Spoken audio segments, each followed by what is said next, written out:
Mets, Brad. Let's get to the Mets here. We got a big Wednesday. It went Thursday. Thursday it starts in Houston. Mets. Yep. They got their roster.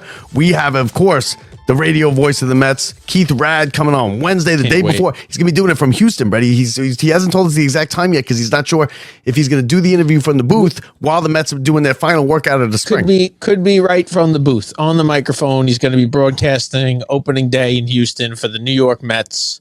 You know, we're talking about a different new look New York Mets, like this team, man, we're ready to go. That's going to be a great interview. That's so awesome. We got, which I just found out that I knew that he had made the team, but we got Brett Tillman, we got Kurt Warner. We got a Kurt Warner on our hands here. We do. This is a great situation. Hayden Sanger, you don't know him. Let me tell you, you don't know him. That's just how it is. This guy is a backup catcher. We all know with Francisco Alvarez being out, the Mets were in dire need of some catching depth. They weren't sure who was going to get that last roster spot, which is going to be the backup catcher, and it's Hayden Sanger. This guy, we're like, who cares, right? Like, who cares? Backup catcher. Yeah, we understand, like, Sunday, day game after a night game, he's going to catch, right, Brett? Yeah. Once a week, backup catchers catch. Do you know where he spent his last 2 off seasons? At your local Whole Foods, bagging groceries and going and picking stuff up off the truck. Hayden Sanger. This is a great story. I'm sorry. I love this stuff because people don't understand they don't make much in the minors. So when you're in that, like, going through it, yeah, they're paying your way in the, the hotels and the food and all the other stuff. They get like nothing for the stipends. They get like $10, $15 a day. No, very little money. But that major league paycheck's a big deal. And you understand, it's very rare that a guy that's in the minors like that is working a day job on the way out. Usually they are just, working out, working in different stops, maybe playing ball down in any of the winter leagues and stuff like that. But this guy, listen, the truth is you got to pay your bills, right? And you got to take care of business. And so as a guy who's at Whole Foods, he's now on, and it looks like, unless barring any crazy changes like the Mets picking up some other catcher, he will be on the major league roster, getting his major league paycheck. And I hope to see him in a game soon. Not to mention, we saw him hit a home run down in spring training. I don't remember it. I don't know if I saw it or not. Well, Bob, those rum buckets. The rum buckets got me. You were getting drilled by foul balls and rum buckets. Yeah, we never even told that story, but I saved everybody's life in there. Right? I say, who did I say? So I don't want to just keep telling stories all day, but we get to the game, we sit down, we're at spring training. Me and Bob, we got our rum buckets full to the top. It's like a treat over there. $20, which in Citi Field would be like 114. Mine had the floater. Mine was 25. Bob, of course, Bob had the floater, which thank God he did, because so we sit down and second, third, fourth pitch maybe of the game, and maybe the second batter, a ball gets just absolutely ripped foul ball, and it just gets over the net. And me and Bob were looking at it, and we both know that ball is hitting. I thought it's hitting me. Obviously, that ball directly at Bob, and it's got to be clocked at over 100 miles an hour. That thing coming. Now there's a little kid, and there's a World War I vet on our left, who's not going to make it if he gets hit by a ball. On the right, we got Vietnam vet, 2 Red Sox fans right in front of us. Red Sox, and they duck. Behind us, we've got an older couple, grandson. He can't catch. He's not going to be in the majors ever. Bob has made it very clear in his life he will not. I want no part of it. Foul ball. You're an idiot. You will break your hands. But this ball is going to drill Bob. I froze. And I just stuck my hand out to catch it like I had a glove. Normally, I try and catch it like an idiot, and I'll break my hand. No way. It was too hard. I saw it. I'm like, oh my God. And this thing, Bob gets it. He gets his hand out. He blocks it. I tried to catch it. And I didn't get it.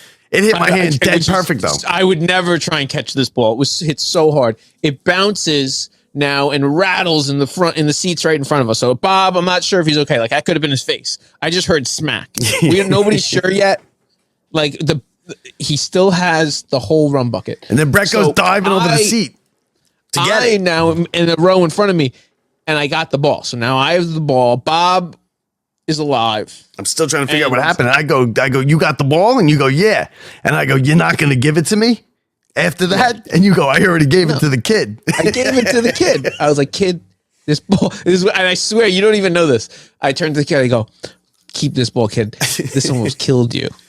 And I got my rum bucket still intact, and I got Brett's whole rum bucket all over me.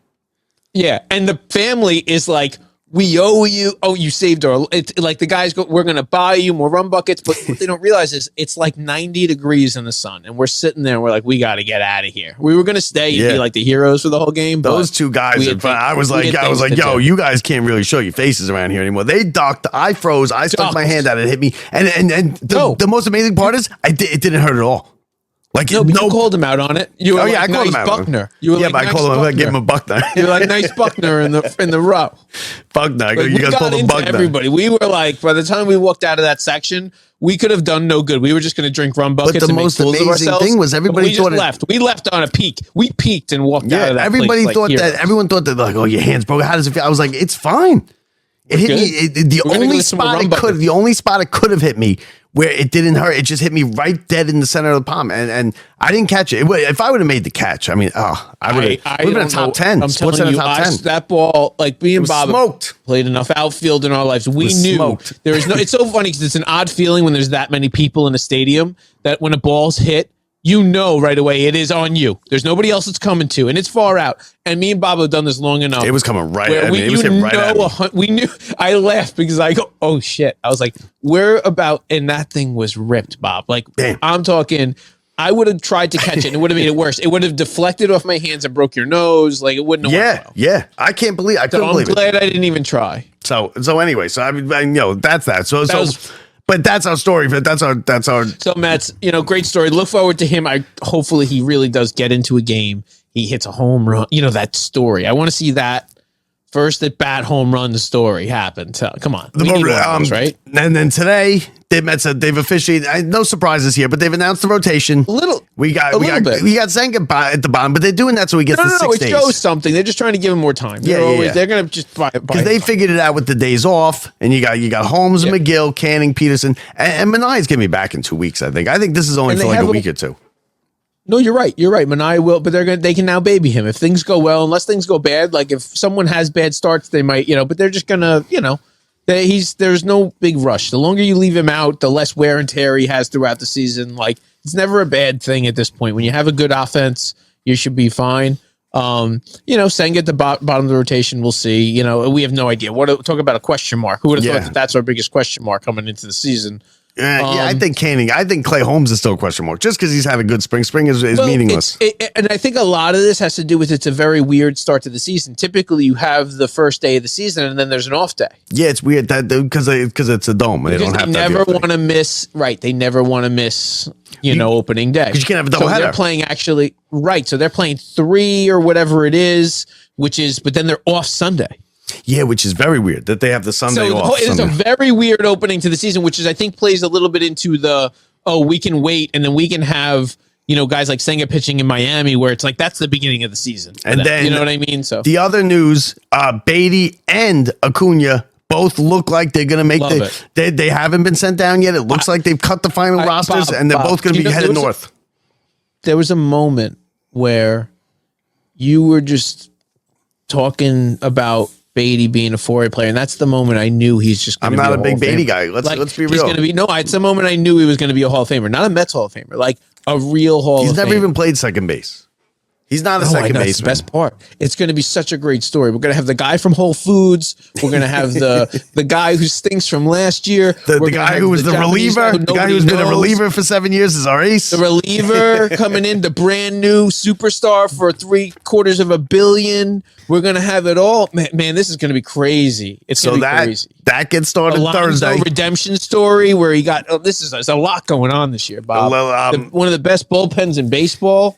We'll see. Listen, one thing we know is they will play well, and they will more than likely win on opening day because the Mets. That's what the Mets do. They do, and we're gonna have it covered wall to wall on Wednesday with Keith Rad, and we're gonna do that. We'll even get to some Yankees because we haven't talked about Yankees, but they officially placed Cole on the 60-day DL. So see you in 2 years, buddy. When he's approaching 40 and at the end of that contract. So. We'll see with the Yankees. You worry. You just watch, Bob. There's no matter all this. See how we're talking all this good stuff about the Mets. This is that we've never had it this way, right? Yankees are having trouble. The Mets are the ones who are expected to do well. Just watch the Yankees will have the same, if not a better record than the Mets by the All-Star. Mets break. Opening day tickets are twice as much. No matter what happens, the Yankees will be the Yankees. Just watch. I know. They always are. They always are. No, so You know, you're gonna, you know, And they're still good. The American League's the weak. harder we talk about it, the worse it's gonna fall on us later. Yeah, you're right. That's why I haven't been talking about it.